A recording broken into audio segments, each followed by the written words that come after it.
Hello, this is the Coach and Benway podcast. I'm your host, Coach Redpill, and I'm joined by my co-host, Dr. Benway. And we're going to be doing something kind of interesting. We're going to be talking about the movies of 1982. It's a year that I actually lived through, and I remember I was 14 years old when I lived through that year and going to see the movies of that year. And Benway, of course, was born after the fact, but he's a huge film buff, and he has gotten into this habit of going through movies year by year. And so, Benway, why don't you take it away and tell us your strategy, because it's actually really intriguing. I never thought of it that way, the way that you're doing it. So, clue us in.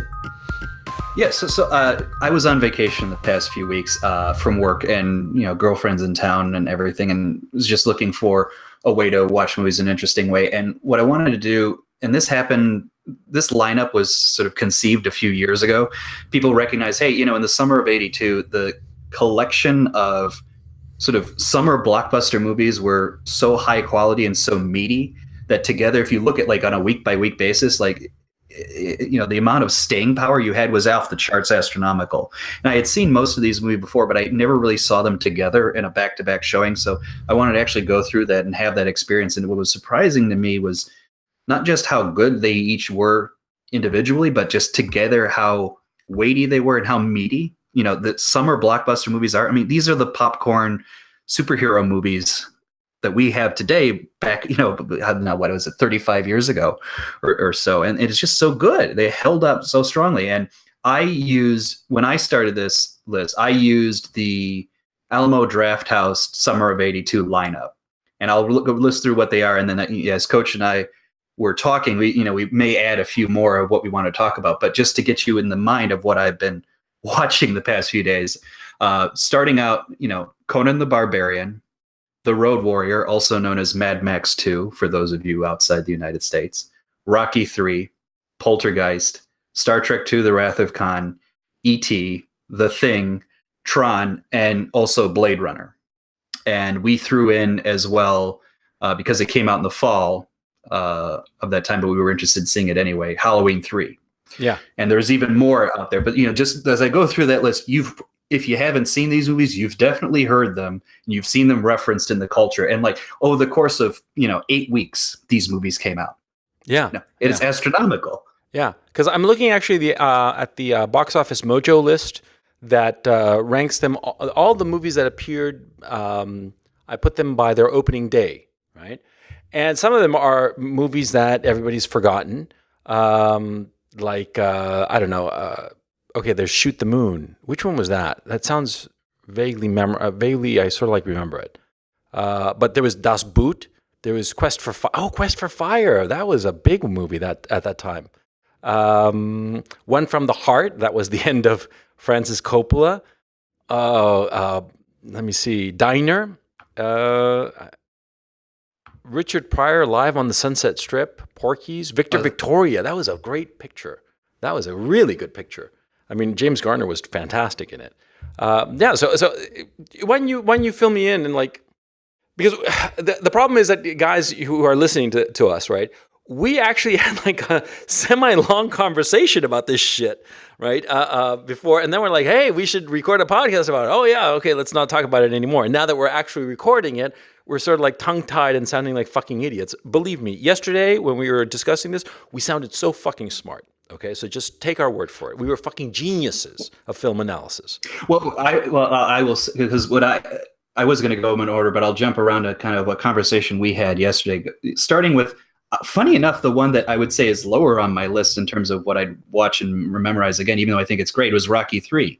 Yeah. And we were going through the fact that, hey, and I was saying people love to say Clubber Lang, the Mr. T character, is one of the best villains, and I was saying, first off, I don't think Mr. T's character, Clubber Lang, is even the villain per se of the film. I think he just externalizes the real villain, which is Rocky's fighting himself, his self-complicity, his complacency. The fact, for those of you who don't know the movie, this is after Rocky beats Apollo in the second fight, which nearly killed Rocky. And Rocky's the heavyweight champion of the world, and he's been defending his title in a number of fights, but as revealed in the movie, they were not necessarily fixed, but hand-picked fights that they knew Rocky was going to win and not put him at risk because his physical health is in jeopardy. And when Rocky realizes this, and because his manager, Mickey, is trying to prevent him from fighting Clubber Lang, because Clubber Lang is a hungry fighter who wants to win. He says, this guy's going to kill you, Rocky. Yeah. And my job was to keep you from this fight. And that kind of zonks Rocky out of his mojo for there. And ultimately he fights Clubber Lang and loses the first time and has to get it back. Right. But that's the dramatic tension of the film. And I was saying, just the way that this character evolves over time, this guy, this character to me is absolutely, is the Huck Finn, of that period. He is that kind of staying power. Yeah, because you were saying that you were floating the notion that Rocky would be looked back upon as the seminal character of the age, just like Huck Finn was a seminal character. And you were saying that you were defending this position, saying, "Oh, you're going to think I'm heretical or off my rocker or whatever." And I was like, "No, I totally agree," because the seminal characters, the not stereotypical characters, the emblematic characters of an age, often does not come in pieces of art that are not that good. As a film, Rocky III is not that good. It's certainly in compared to other films of that year. I'm looking at the list now. What the greatest, best directed picture of that year was Raiders of the Lost Ark. No question. That was the best directed picture. Okay, forget about the fact that it was wildly entertaining and all the rest of it, but it was, in terms of smoothness of the cuts and the shots and everything, best directed picture. Rocky III can't hold a candle to that, but in terms of the character, and I would fully agree with you that it's a very powerful metaphor. And the way that the Rocky character evolves over the first three pictures. Because by the fourth picture, when he's fighting, what's his name? Ivan Drago. Ivan Drago, the Russian, right? That's just Cold War propaganda bullshit. I mean, it didn't have any kind of psychological impact. But the first three, certainly did. But how would you characterize the difference between the first one and the second one insofar as Rocky's development? So it's funny because the second Rocky movie is the least memorable, arguably. It's just the only thing to remember about that is Rocky beats Apollo. So in the first film, Rocky's the long shot. He's a replacement for Apollo's fight, just so he can have a notable audience attendance. And Apollo thinks the fight's going to go easy. Point of the first one is everybody thinks Rocky's a loser, has no chance, and proves that he's actually worth his salt, even though he loses the fight. It was a close fight. The second movie is about him banking off of that and that kind of minuscule notoriety of it, and realizing that he just can't bank off the guy who gave a good fight once. He has to give more to it. And obviously Apollo, counterpoint, feels wounded, even though he won. He thinks his manhood was in question. So it's leading to a sort of a conflict between two very fast moving with high momentum rocks, right, going into each other. Yeah. And ultimately Rocky wins by the skin of his teeth, nearly dies in the ring, right, kind of thing. Yeah, they both nearly kill each other. Yeah. Exactly. And so 3 was like, hey, I finally reached the top. But now that I reached the top, I'm in all of these commercials. I'm on the Muppet Show being like the guest host. I'm selling Rolexes. I live in a nice house. I'm not a hungry street fighter. I'm not that which brought me to this position. And you see that in a number of stories that, this fundamental change that happens when you convert from the guy who wants to achieve something to the guy who has achieved something, and how crippling success can be. You know what I mean? Yeah. And what's interesting about these Rocky movies, almost all of them, is how they reflect simultaneously what Stallone was at that point in time in his life. When Stallone made the first Rocky movie, he was a nobody. Mm-hmm. Yeah, and people thought there was nothing to this guy. Rocky III was Stallone at the height of his popularity and getting complacent. Yeah. So this is a personal story, whether you like it or not, about that kind of success. And that's what's interesting about those first 3 movies in particular. It's that arc articulated. Yeah. Yeah. My thinking about Rocky and Stallone, it's he how could I put this? he did a picture after Rocky, a picture called Nighthawks. That was like a police procedural kind of thing and stuff, and I don't remember it. I saw it decades ago, right? And the vibe I got was that it was very good, but not memorable. Not it was something lacking. It was a little too serious. I don't know. But the thing is, see, my sense of Sylvester Stallone is that the guy is, first of all, he's genuinely talented, regardless of what you think of the guy. He is a genuinely talented guy, and he can, under the right set of circumstances, be a very, very compelling performer. He did Copland, which is clearly kind of like a comeback back in 97, I think he did Copland. And that was clearly an effort to restart the brand, right? And show himself to be a serious actor. It didn't really take off because after that, he didn't do any more really serious roles, except until he finally did the Creed picture, which is sort of serious. But the thing is, see, Stallone always had the talent, and he was a very, very good writer who just decided that he was going to make a shit ton of money off of his writing as opposed to trying to make any kind of serious art. Right. Yeah, that's the thing that people don't maybe not realize is Stallone actively writes almost all of the movies he's in. Yeah. Not just the Rocky movies, like even like Cobra. Rambo. Remember Cobra? I do. Oh man, I love Cobra. Crime is the disease, meet the cure. It was just fucking hilarious, right? But anyway, going through this list, I mean, I don't want to talk about like Rocky all the time because there are a lot of other really compelling pictures. No, exactly. Well, the first two that I started out with were really great, and they were very masculine movies. Was Conan the Barbarian and The Road Warrior. Obviously, Conan is what introduces us to Arnold Schwarzenegger as Arnold Schwarzenegger, the actor. But it's also, it's a John Milius film written by John Milius and Oliver Stone. And it's a reference. Yeah, you're right. I'd forgotten that Oliver Stone worked on that picture. Yeah. Exactly. And it's from a writer who, Robert Howard. Mm-hmm. Sorry, I'm mixing up my pulpy writers.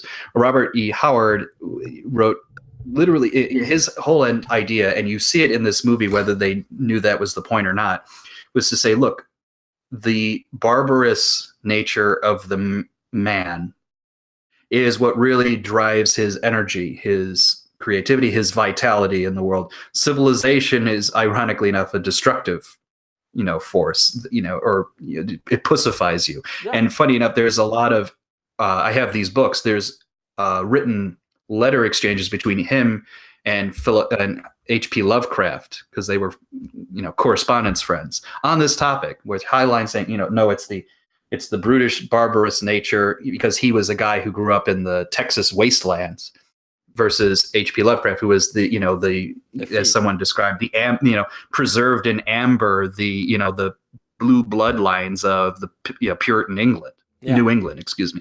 And so that tension and that idea of what is the what is the spark of humanity is in that movie. What is the great line of Conan everybody loves to say? What is best in life? Crush your enemies, see them driven before you, and hear the lamentations of the women. And it's this is a story of a guy who, that was John Milius. That's totally John Milius.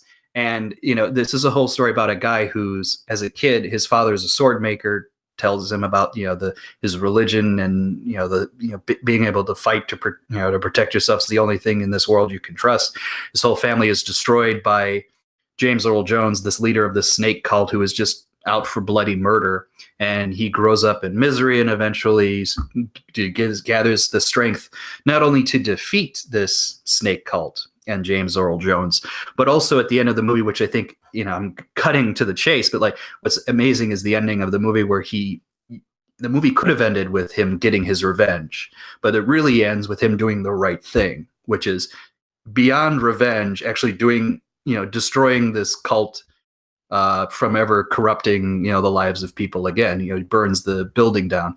And it's clear that this cult, when this movie was made, is clearly referencing the sort of post-Symbionese liberation front type left-wing bullshit that you were getting. It's very much an anti-left-wing kind of movie in a strong way, in a great way too. Yeah.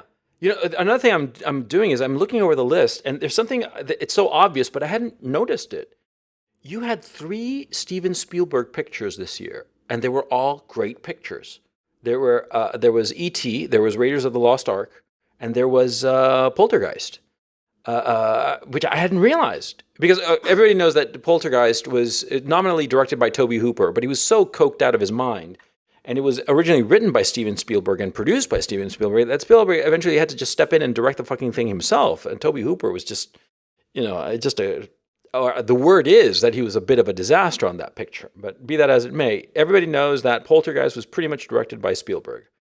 And those three pictures were huge successes. I mean, Poltergeist, 76 million.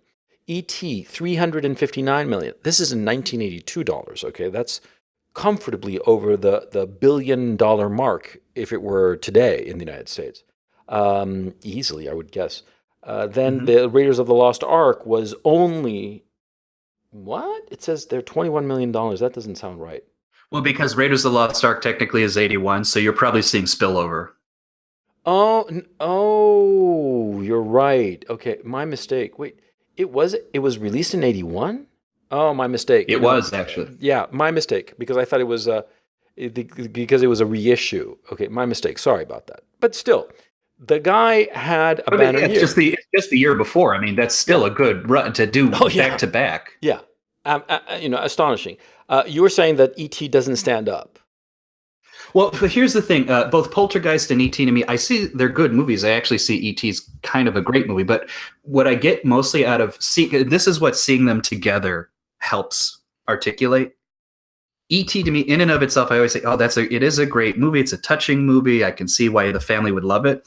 But it created a mentality which is contraposed to some of the other great movies of that period, which I think are actually the best of the movies of what I saw during this review of the summer was, Blade Runner and The Thing, to me, were the best, of the lot, of a great lot, with Star Trek 2 coming very close in there. And leave Star Trek 2 aside, Blade Runner and The Thing are not happy movies by any stretch of the imagination. And Star Wars 2 is tragic. Yeah, exactly. And The Thing's articulation of what an alien encounter is like is horrifically terrifying compared to E.T., obviously, because E.T. makes it a lovely, basically we find Jesus and Dad at the same time. How wonderful is that? But to me, because E.T. was so much the thing, I'm sorry to mix my words, it's so much the zeitgeist entity that movies like The Thing didn't stand a chance. No, but there's something else. There's something else about E.T. that would not happen today. There was a realism about domestic misery that would not be tolerated in a mainstream picture today. Because in E.T., the character lives with his mom, and his dad ran off with the secretary to Mexico. And the domestic situation, it's clear that they are materially well off, but emotionally they're in bad shape. And it's very clear that that's something that would not be shown today, not in the same way. Well, even more to the point, yeah, you're right. They would say like, oh, the perfect mother, working on her own to help the family, isn't she great? And while the mother isn't necessarily disparaged in this movie, Elliot uses against her the fact that the husband ran away. Yeah. Remember at the very beginning, she's like, when she says, he was talking about his alien encounter, and she says like, or he or she says like, well, maybe Dad would listen to me. And she's like, well, Dad's not here. He says, no, he's off in Mexico with Sally, the secretary. So he uses it. He actively digs against his mother, and the other kids realize what he's doing. Yeah. And the fact that there's antagonism within the family is interesting. Yeah. I don't think E.T. is a bad movie. I want to make that clear. I actually think it's a great movie. I just, I'm trying to make a broader point of everything else there. But I think it's absolutely worthwhile. And I think, to your point, one, absolutely. I think the mother would never be treated that way in subsequent movies or movies of today. Yeah. And two, I think even the idea of E.T. being a father figure or a Jesus-like, figure would also not fly. Oh, yeah. Yeah. Well, no, but also I remember the puppeteers at the time, they were interviewed and they were said that one of the things that they did was they used the eyes of a child and the eyes of Einstein to create the E.T. Character, the art department. I forget who was, the great art direction.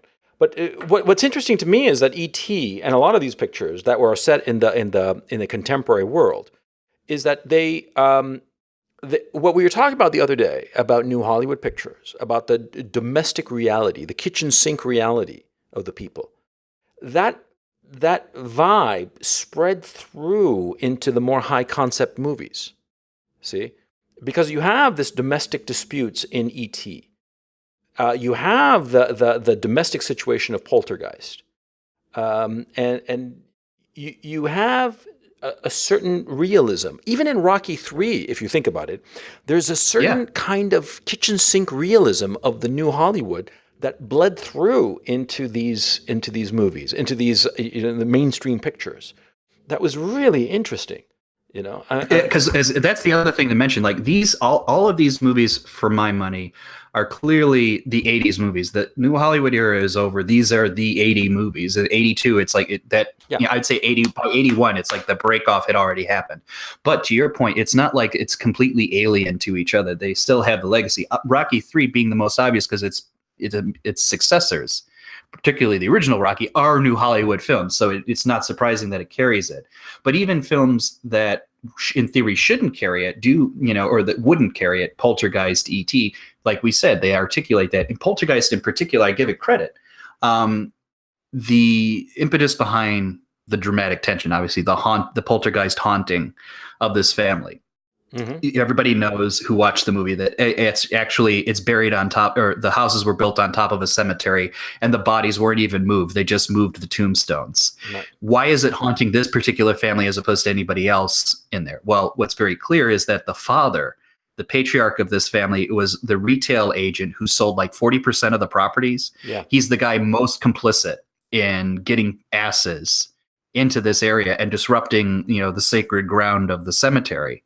And funny thing enough, is like he's a hippie generation kind of guy. He's smoking dope with his wife. They're kind of like liberally cool. It was a second wife. Yeah. Because the older daughter was from the first marriage. Yeah. That kind of the personal dynamic is much more realistic. And the reality of divorce, it's there, in a way that there's also another aspect of realism that's really interesting. Okay, Blade Runner was directed by Ridley Scott, who'd previously directed Alien, and Alien was famously, about the whole used future idea, the idea that the technological future, it would be futuristic and all that, but the things that you'd see would be used because, of course, they're in operation, they're in daily use, and of course, they look worn down. So of course, it's 500 years in the future, but the stuff that you're seeing there is 10 years old. And that notion of the used future is very compelling. But if you think about it, it's like an intellectual strand of the new Hollywood, of the notion that you're bringing realism to everything, and not just the situations between the characters, but even the setting, the mise en scène is realistic, grounded. That's really interesting if you think about it.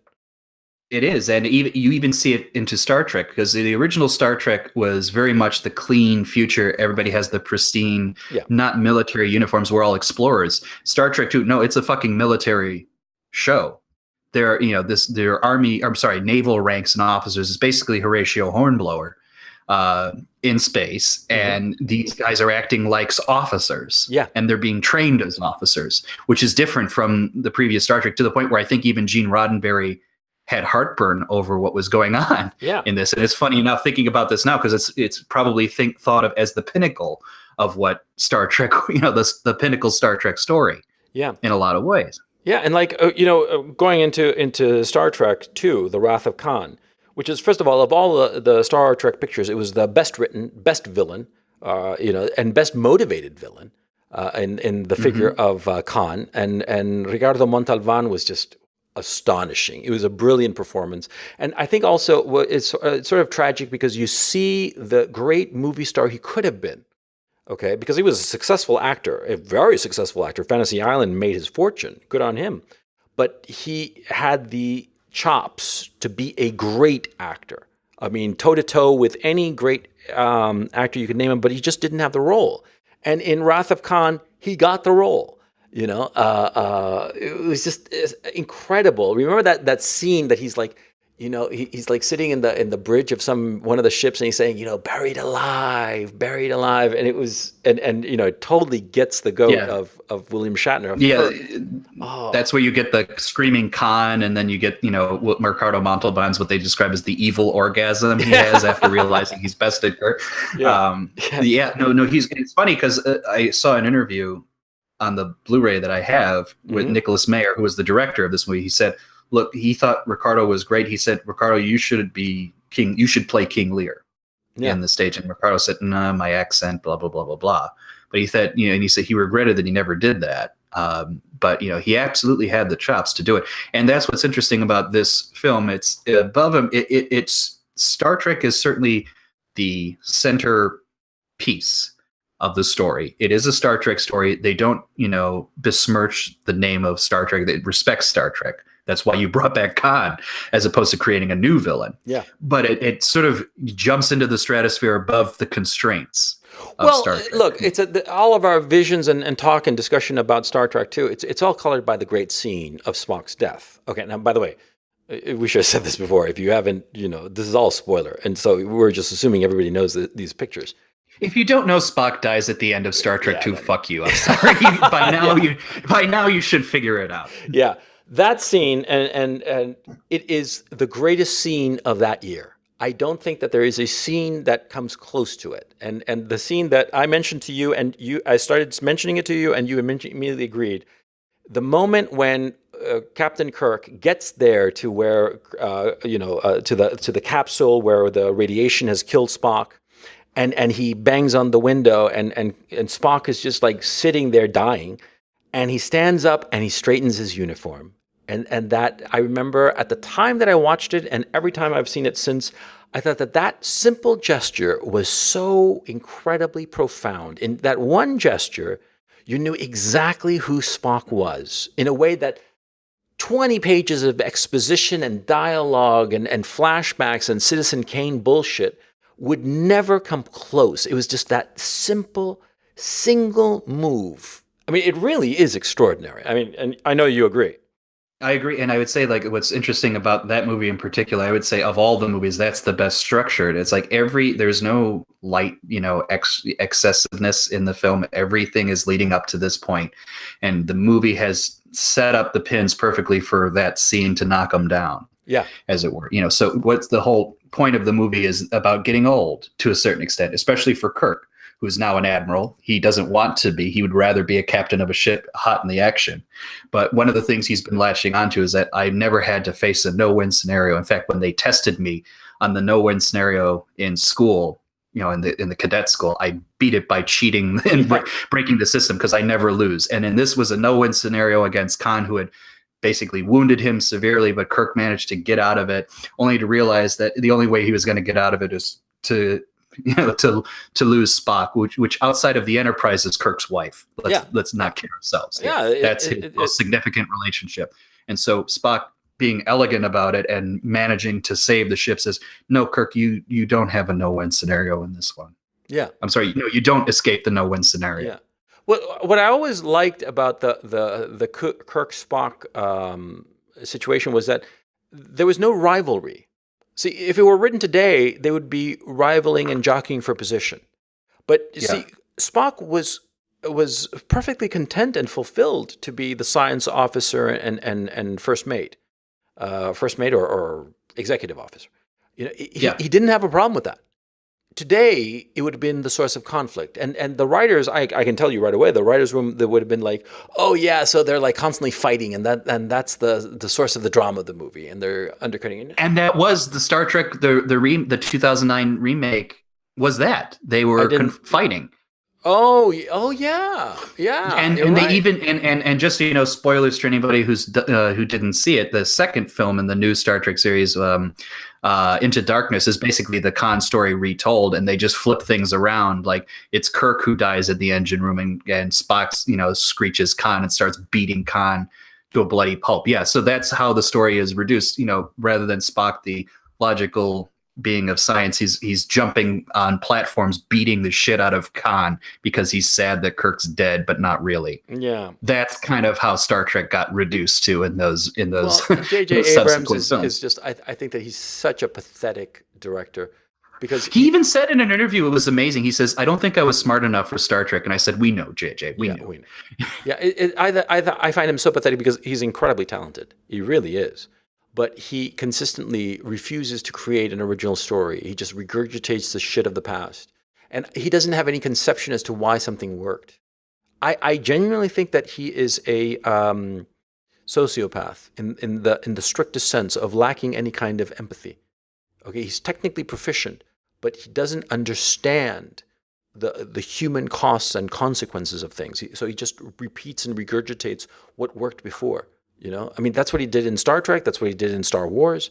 You know, he's like, I think he's pathetic, and I think that as a man, I wouldn't really want to meet him. I think that there's no soul to the guy. You know, I mean, I really believe that. Yeah. Do you see what I'm saying? No, I completely agree. I don't think there's a understanding of the human condition in his body. No. I think he understands films, and I think it's almost like there's a generational thing that kind of happens in art where, you know, initially you have a generation that uses art to reflect their view of the world, and then you have a subsequent generation which uses art to reflect their view of the art they liked. Yeah.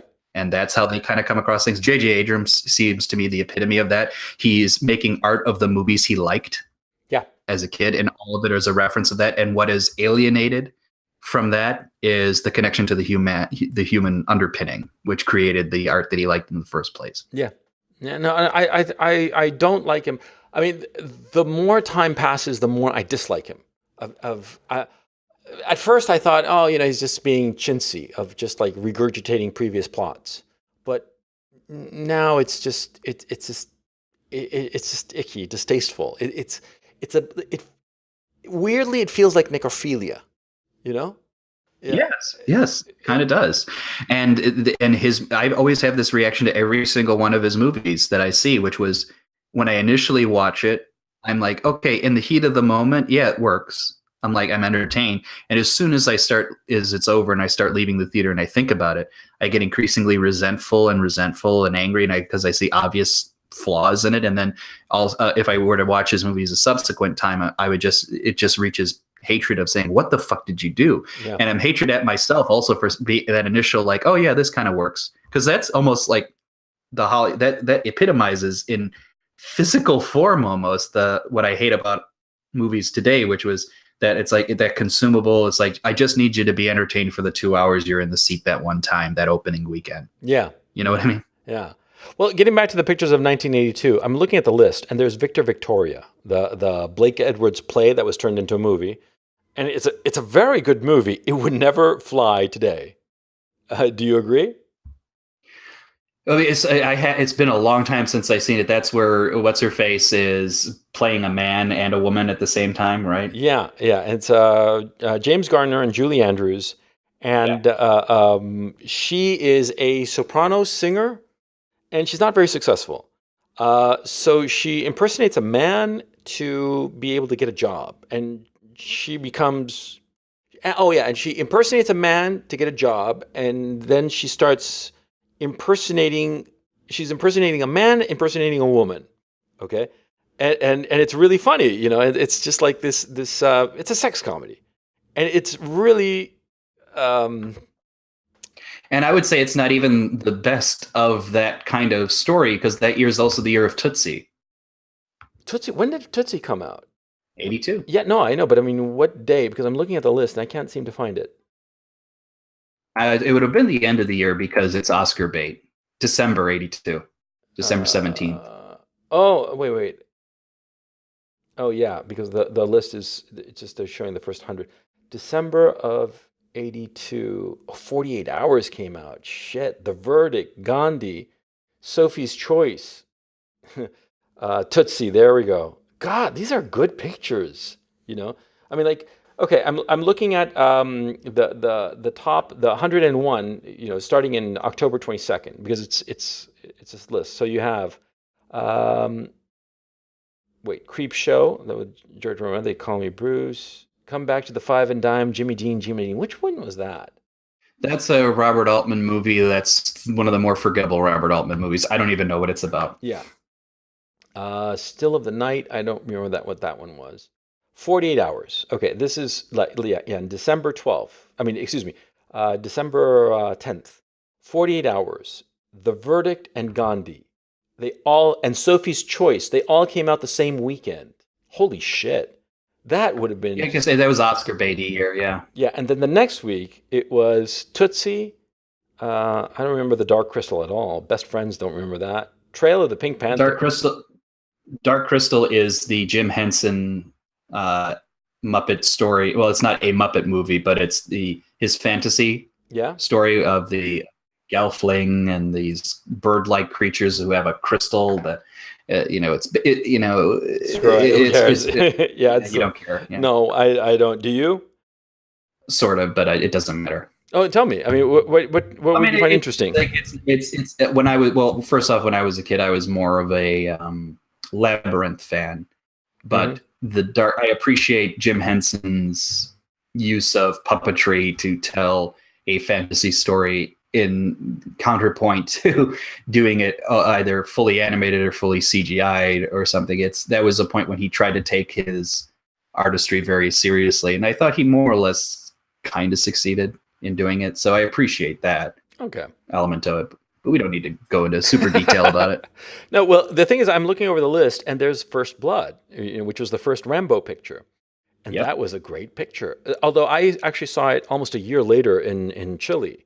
I didn't see it at the theaters at the time. At that time, I was living in the U.S., but I don't remember seeing it. I remember seeing. Well, I told you yeah. that I actually had just I finally saw it in full First Blood. this year. It's a great this picture. year, maybe a few weeks ago. And it was funny because I was watching it in the context of when we were looking through the Ken Burns Vietnam documentary. All right. And I was thinking to myself, remember we got to the point of we liked the movie, but I had mentioned, I think you agreed with me that the hardest part to deal with was the Brian Dennehy character. So Rocky. Rambo, John Rambo, is a Vietnam veteran, not just any veteran, a special forces vet who's kind of, listless not on the lam, but sort of like just wandering across the United States. Yeah, he arrives in town. Yeah, he arrives in town to look up an old buddy of his, and turns out the buddy of his, we learn at the very beginning of the picture, committed suicide. Right? Either that or he had cancer from the Agent Orange. It was one of those two. Or it could have been that. Yeah, I forgotten. Okay, Yeah. So But needless to say, he's wandering about in like Washington State, I want to say, or maybe Oregon. yeah, something like that. And the local sheriff basically sees him wandering and recognizes that he's a vet and says, "I want you." Basically says, "I want you out of this town. I don't want any problems." And you and I were saying to each other, it's like it's hard to believe that the sheriff, a good old boy sheriff, would treat a vet that way. Yeah, because a good old boy sheriff would have been a vet himself, and a good old and funny. I looked up the book too, the source book, and the sheriff is a Korean War vet. Yeah, I'm like, so it's even closer. It was hard to get through that someone would treat the vet like shit that way. And we were saying to ourselves, but from what they're doing in a narrative or is talking about America in general, I get it. But I think it would have served better if like the local sheriff was, you and I were saying, either he was a draft dodger or they were in Berkeley or something like that. I think a draft dodger. I think a draft dodger would have been much better. I mean, I think that thematically it would have been much more interesting because the draft dodger, he becomes part of the establishment. He becomes a member of the social order. And what was he? He was a draft dodger. He was a coward. Whereas the guy who actually went out there and suffered, he comes back and he's completely alienated. That would have been a much more powerful narrative.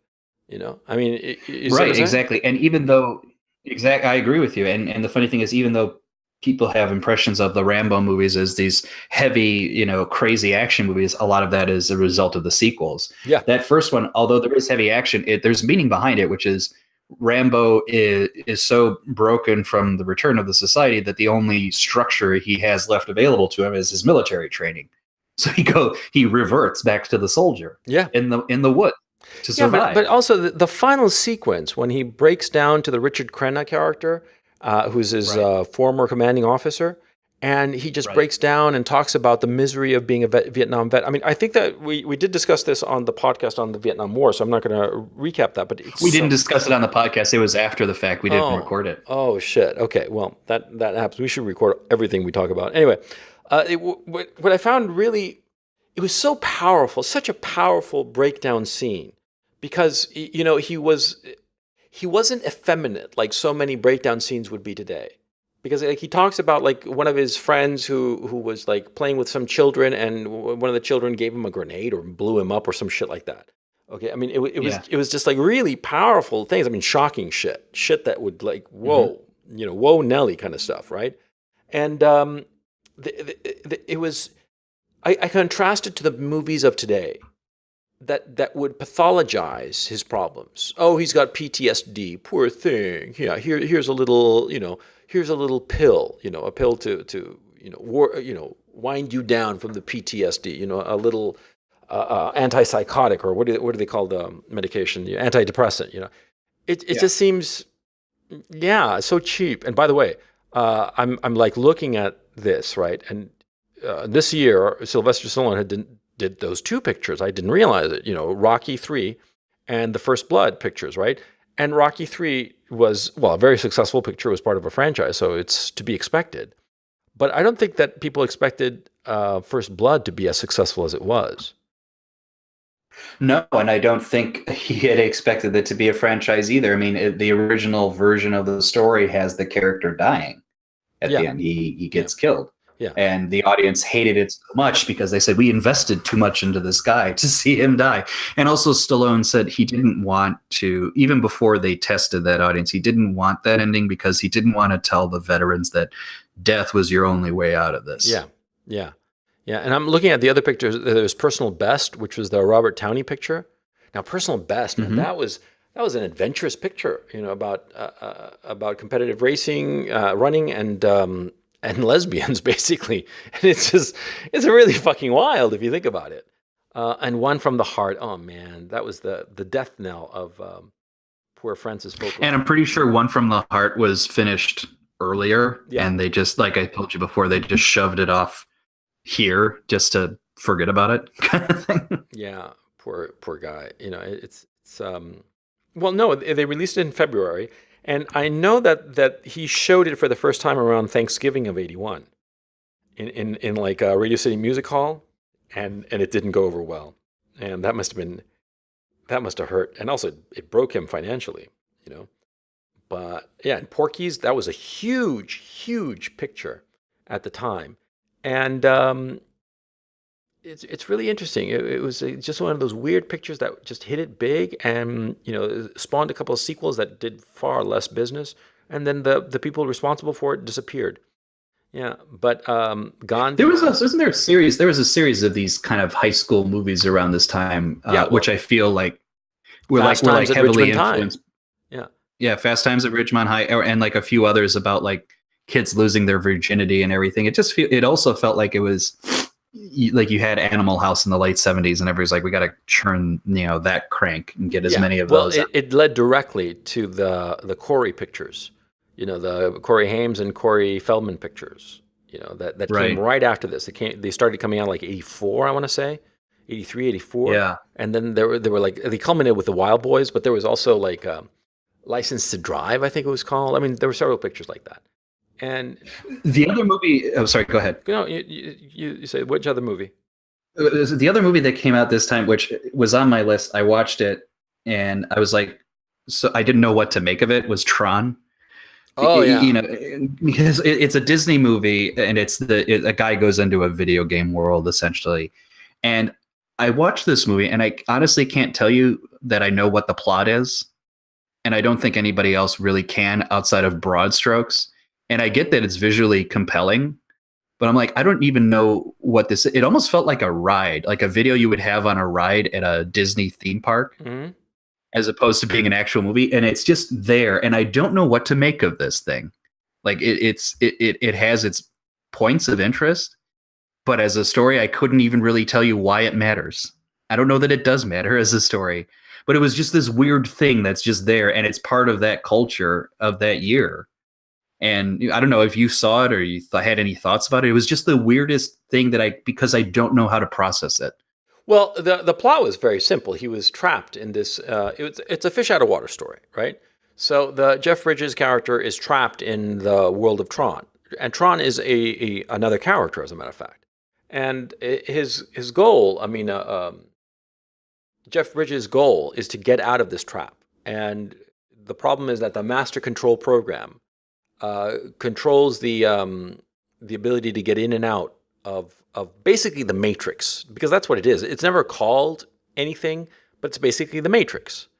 And the Matrix, the movie, The Matrix, owes a lot to Tron. Yeah, okay? and the other odd element of this is that you have programs and users being humans, programs being the programs in the system. Right. And when you're in the system, the programs bear the human faces of their users. Yeah.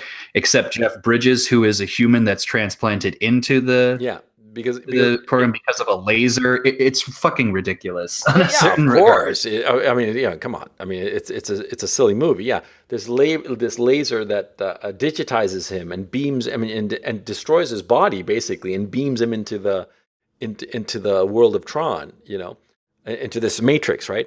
Yeah, it's completely absurd, but so much of it was so compelling. It was visually stunning. The light cycle sequence. Man, I remember watching that. I was like fucking blown away. Everybody was blown away. The tank sequences. The interesting thing about the tank sequences, and one of the things that a lot of pictures of this period understand, is that you can have compelling action that is relatively slow. You don't have to have like lightning cuts or anything like that. You can make it relatively slow because the tank sequence in it is a tank chase sequence is slow.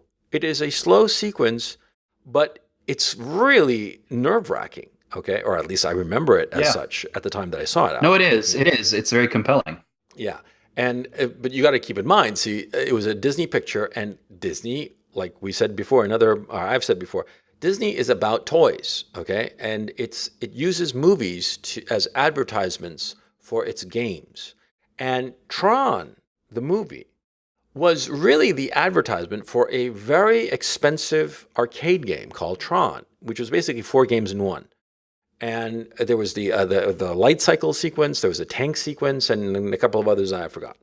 And see, this was at the height of the coin-operated video game, the arcade game sensation, okay, which sort of like really started taking off in 79, 80 with Space Invaders.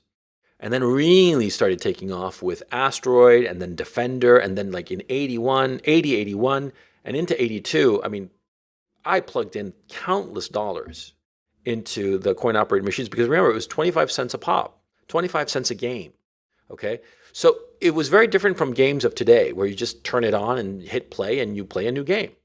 You had to plug in a quarter, which is a lot of money for a kid, okay? This is 1982, 1981, 80, right? A quarter, I mean, 4 games is $1. That's expensive, okay? That is very expensive. And so you were really, it was like investing in the stupid skill of video game playing, right? And Tron was really supposed to support the arcade game Tron. Tron, the movie, was supposed to the arcade game. And it came out like with a big, with a big bang. But people didn't like it that much. I liked it. But in general, most people didn't. And so it didn't get that many quarters. There were other games actually, it was Pac-Man. Pac-Man was the game that destroyed Tron. Pac-Man, and especially Miss Pac-Man. And then shortly thereafter, like 83, 84, the whole coin-operated arcade game thing just collapsed. Because there was suddenly like they did the crappy E.T. game video cartridge for the Atari. Yeah. And Atari, somehow there was just like collapse of the whole market, and people were just like saturated, like, fuck this, we don't want it. And all of a sudden, the whole video game market just collapsed. The whole thing was dead by 84, okay? And that's why the investment by Disney in Tron was a financial disaster. The movie in and of itself is pretty good. It's pretty compelling. It feels very much of its period. It's not like a classic like Raiders. Raiders feels contemporary. If you told me that Raiders Tron came out last year. Yeah. Tron absolutely, because Tron's trying to be up to the minute contemporary. Yeah, and that's destined for failure. Yeah, Yeah. yeah.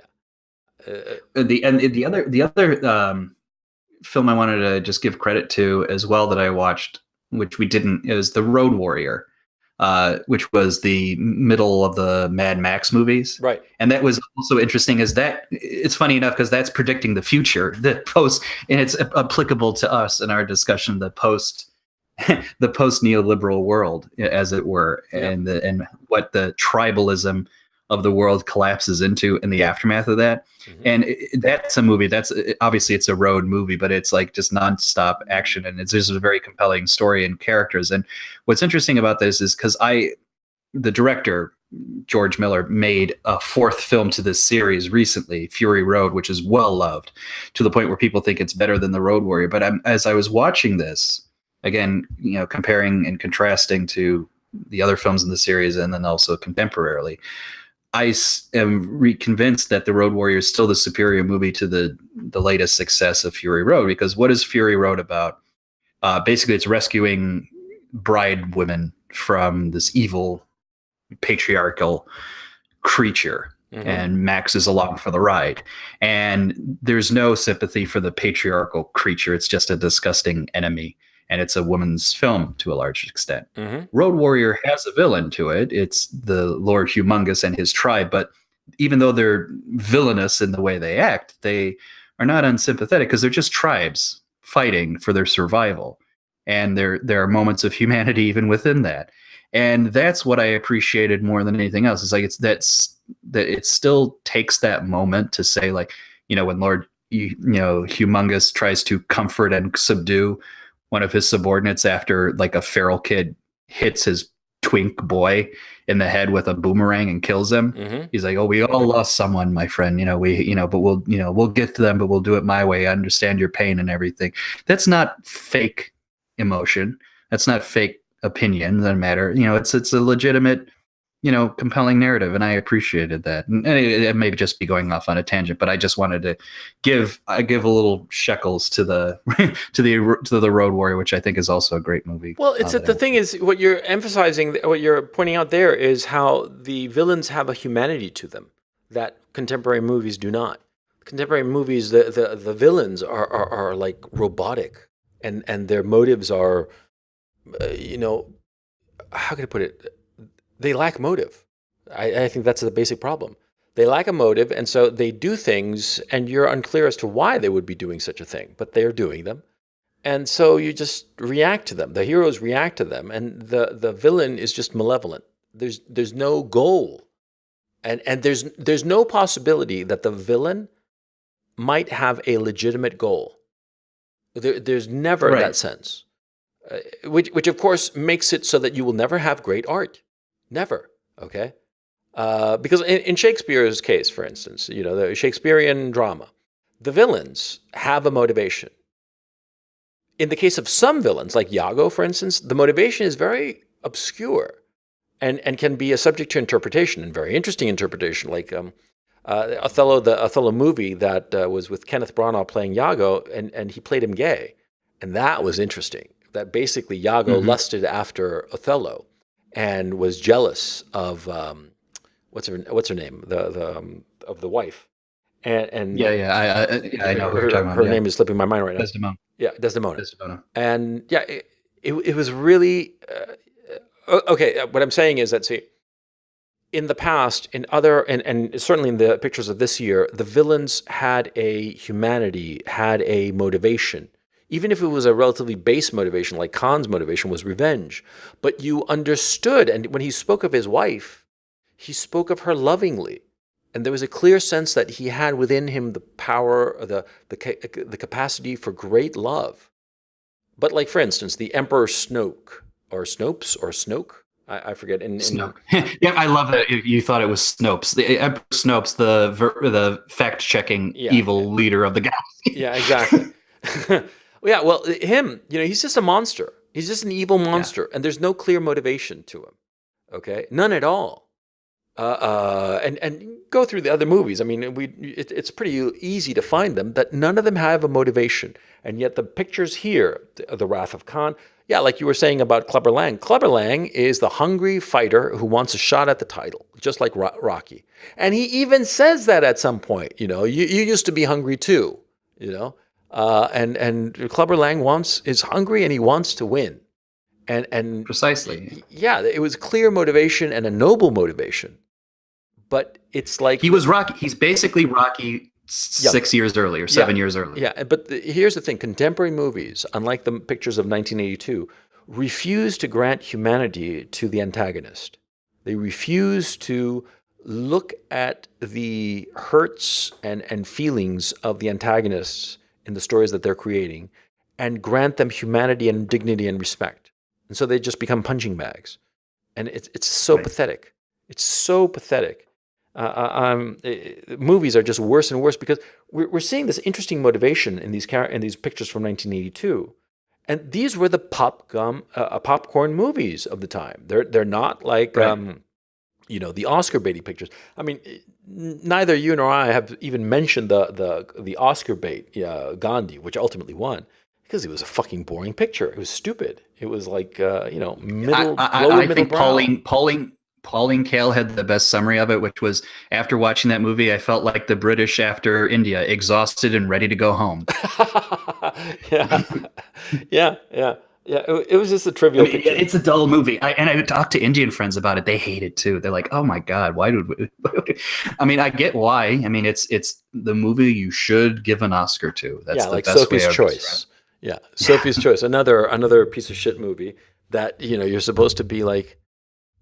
The thing is, see, in art, you can't have respectability. If you have respectability in the art, then it's just not art anymore. That's why, all the serious novels, the Pulitzer Prize winners over the last couple of decades, none of them are going to be remembered because they don't have that vulgarity, that gaudiness. Because great art always has a little bit of gaudiness to it, a little bit of. You see what I'm saying? I mean, look, we're talking about Wrath of Khan, and it's a cheesy sci-fi picture, blah blah blah. But the thing is, see, there are some moments in it, and you're like, this is fucking good. This is really fucking good. Raiders of the Lost Ark, which I posited at the beginning of this conversation, was the best directed picture of the year.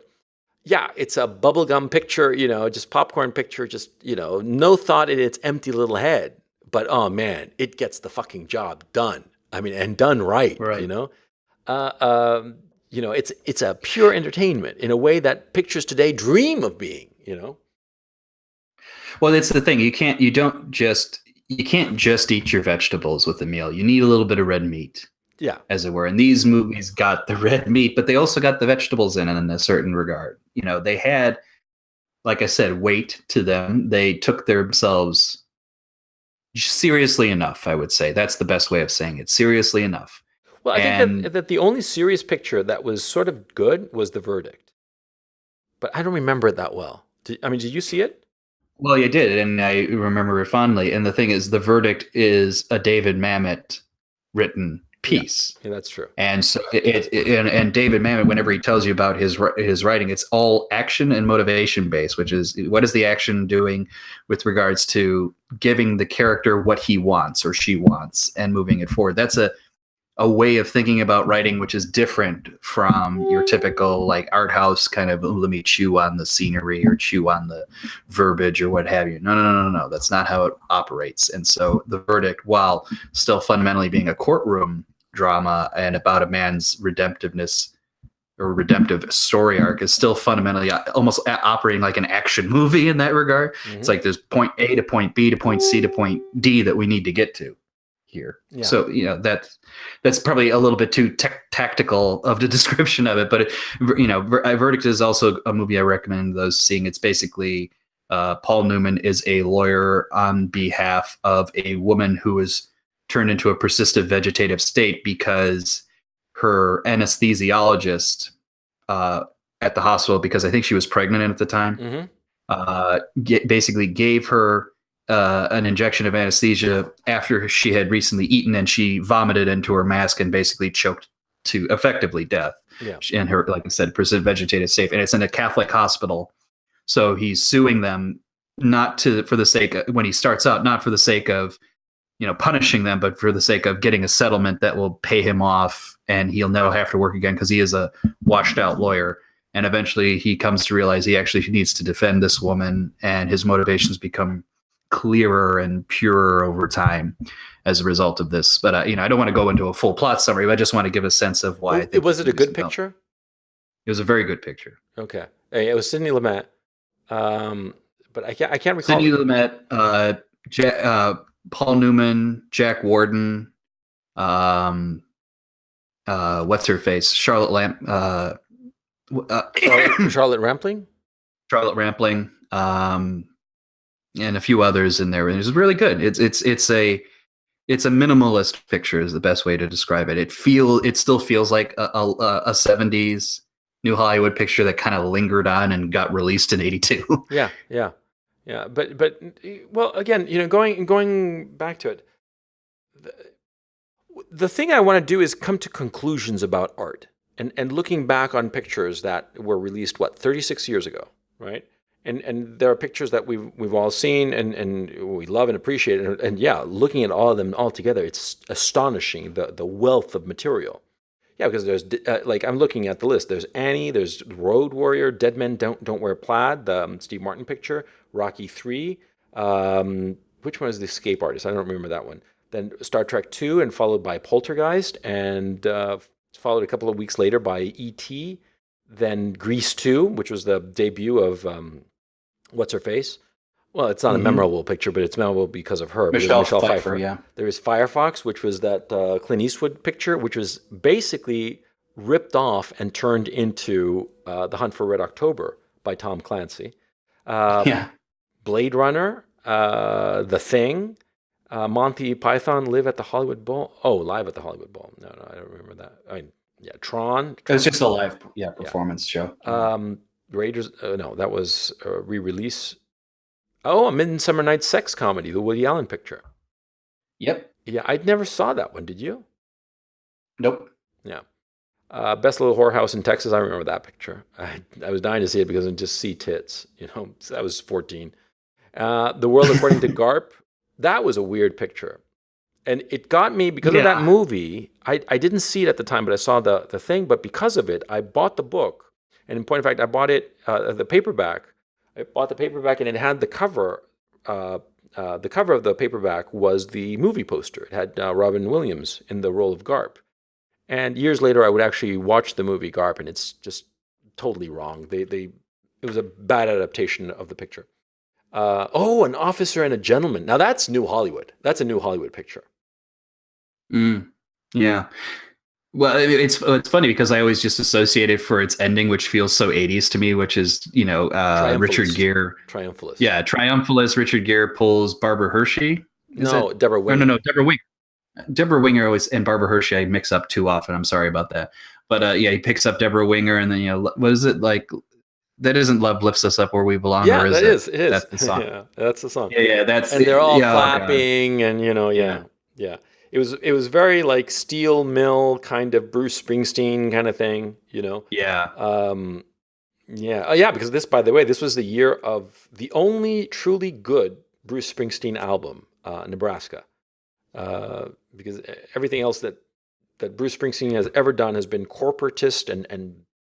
Ugh, let me be very clear. I hate Bruce Springsteen. There's a type of New Jersey left-wing kind of mannish character who loves Bruce Springsteen, which is the kind of guy just feels needs to have a fork stuck into his head. I hate Bruce Springsteen and his fans.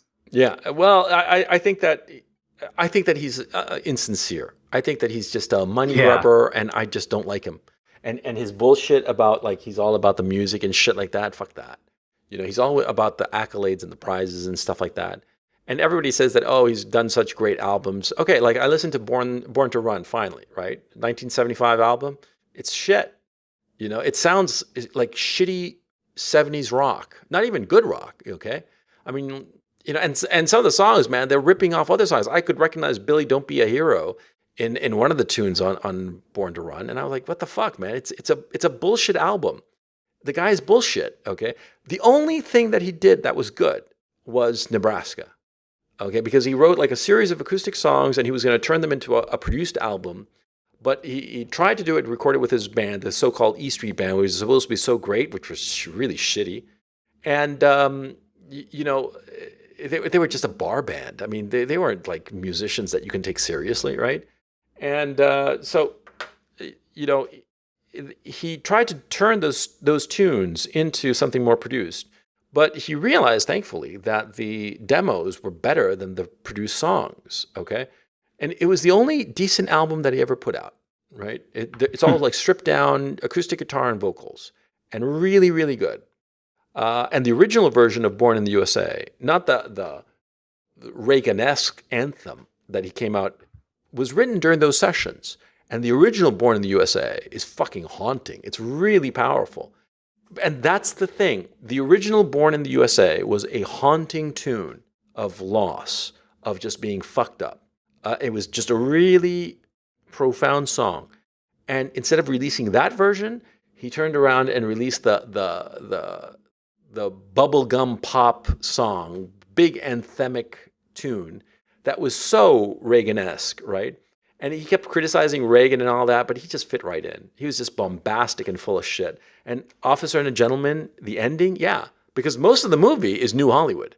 You know, most of the movie, these trashy women who are trying to get these guys from Officer Candidate School, and like the girl, the Deborah Winger character, who's living with her mom and her father, but her father isn't her father. It turns out that her actual father was a cadet at the same fucking place that she's trolling for guys, you know, and his buddy who commits suicide because you know he dropped out and he wanted to marry the slut that he had found, and the slut's like, I want to marry a naval officer. I don't want to live in fucking Nebraska, and he kills himself because he's like ruined his life. Right. That was powerful shit. Okay, I mean, I understand from a producer's point of view that the ending, you know, if I were the producer of the picture, I would have said, oh yeah, they go off together in the sunset, or else, you know, I'll get another director who will make it that way. You know, it had to have that ending, you know, because that's what made it a commercial success. But it was a good picture. It was a really interesting picture. But I'm ranting. I'm sorry. No. It's interesting because, like I said, it's not one of my favorite films, I must admit. But what I'm, you know, to your point of just trying to figure out we've got here. What I think we have in '82 is maybe the high point of that. It's almost like an estuary period. You know, for those of you interested in watery terms, an estuary is a point where salt water and fresh water mix. Yeah. Once you transition from one to the other. Yeah. And that's what this feels like to me. You have that period where the new Hollywood movies are dying down and the 80s popcorn movies are, you know, reaching their apotheosis. Yeah. Their height. Yeah. And this year has the wonderful, like I said, it's an estuary. It's a mix of the two. You do have a lot of that gritty realism or neorealism, if you will, influence of the new Hollywood, kind of like tight interest on characters and what have you. But at the same time, you do have the spectacle, and they're servicing each other. They're not, as in contrast to each other or antagonistic to each other, and the films are just suffering as a result. They hold true, and a lot of the 80 movies that we kind of think of as classics, I think, manage to exist in that zone. And I think that's what we're kind of appreciating, because what we see now is, we're no longer in an estuary position. We're in the salt water, and it's getting real salty now. Yeah, the amount of constructed artificial bullshit. Well, ultimately, I'm realizing the thing that bothers me the most of the contemporary movie scene is that the movies, the characters, the antagonists lack humanity, and there's so much recycling going on. It's so boring from a human perspective, and television is getting better in that regard, but the movies, man, they suck. So yeah, I miss '82. It was a good year. It was a good year for movies. It was a very good year for movies. Yeah. So we should do another one of these. Like go through another year and do it. Yeah. Which one would be a good year? Probably 94 has been in my mind. So 94 is the year of Pulp Fiction. Yeah, let's do a Forrest Gump. 94. Yeah. Let me think about that. Yeah, because there's a lot. That was another year that a lot of shit was happening. Because that was the when the indie movies kind of Yeah. started taking over a lot of things. So I'm kind of interested in that. Well, I would argue that they peaked in 94. That Right. they've been coming up since before, but in 94 rather, they really peaked. Because there were a lot of indie movies. I was in college and we were just gobbling down all these indie pictures coming out. I mean, they just dominated the box office, or at least that's how I remember it. Yeah, okay, we're gonna do 94 for the next one of these movie sessions. Yeah, so yeah, I guess we'll call it a live stream, a Yeah, I mean, podcast. and it's hard to take it away other than to say these are movies that are worth watching. And I would say you've probably seen half of them at least. Yeah, But I would say watch them together because there's something to be said of reproducing that the what is it the salt in the air, as it were, or what that summer must have been like. You wouldn't know at the time that all of these movies would hold up, but just go through them one by one by one. See, like you could have gone like every weekend, you could have seen a new one of these. yeah, because that's something else. We're supposed to end the podcast, but let me just a final point. They have a even the science fiction ones, because the effects were practical. There's a reality to it. Okay, like in The Thing, right? All of the effects, all the monsters and stuff like that, it's all practical. None of that was CGI. It didn't exist. So the vibe is totally different. And that's the thing about CGI, that no matter how good it's done, you always know, your brain knows that it's not real. That it was just painted on very craftily and very elegantly and very well. And sometimes in some situations you can't tell the difference. Like for instance in Zodiac, the David Fincher picture, there are these exterior scenes where characters are interacting, they're standing on the street and so forth. All of that was green screen because the neighborhood doesn't exist anymore. And so it was just easier to just green screen it. But for the most part, the monsters, the stuff like that today are CGI. And so the focus of your eye, let's put it that way, is focusing on things that are CGI.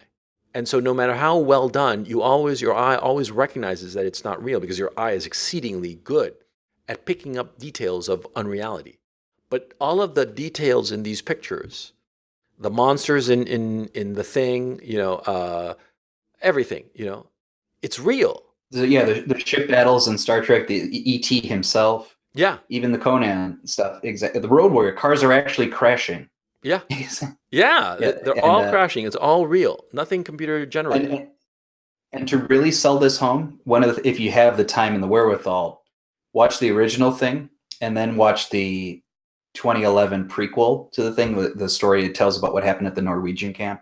What? Funny enough, What's populated. that?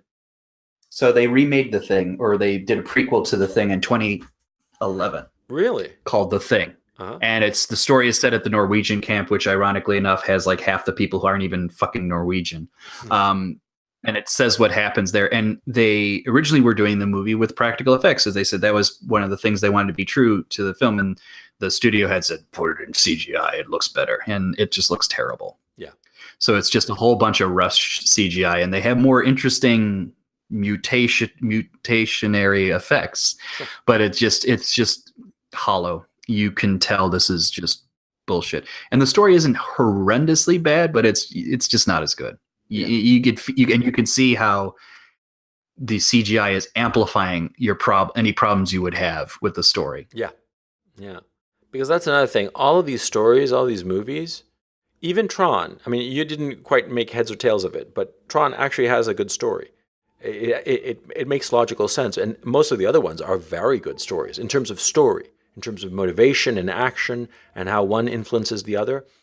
They fit. They're much better crafted pictures than the pictures of today. Today, yeah, sure, the art direction and the graphics are extraordinary, but the storytelling is garbage. And you can say, oh well, all these '80s pictures, they're so cheesy looking and stuff like that. Yeah, sure, but they suck you in. They suck you in a way that great art direction and great graphics do not, because it's easy to suspend disbelief. Just look at a theater. Go to a play. A play is the ultimate artifice. If it's well acted and it's a good play, a well-written play, you don't even notice it. you don't even notice the artificiality of what you're experiencing because you get sucked into the story. That's the whole point. And filmmakers today, they just don't see that. They don't understand it. It's not the CGI, it's the story. Everything has to be in favor of that. Oh, well, okay, I'm ranting, so let's call it a podcast. Benway, you want to take it out? As I said, get your lineup ready, folks. You can buy all these movies on the cheap, and it's the best deal you're ever going to get. Yes, absolutely. So with that, I'm Coach Red Pill signing off for Dr. Benway. This has been an episode of the Coach and Benway podcast, and we will catch you later. Take it easy.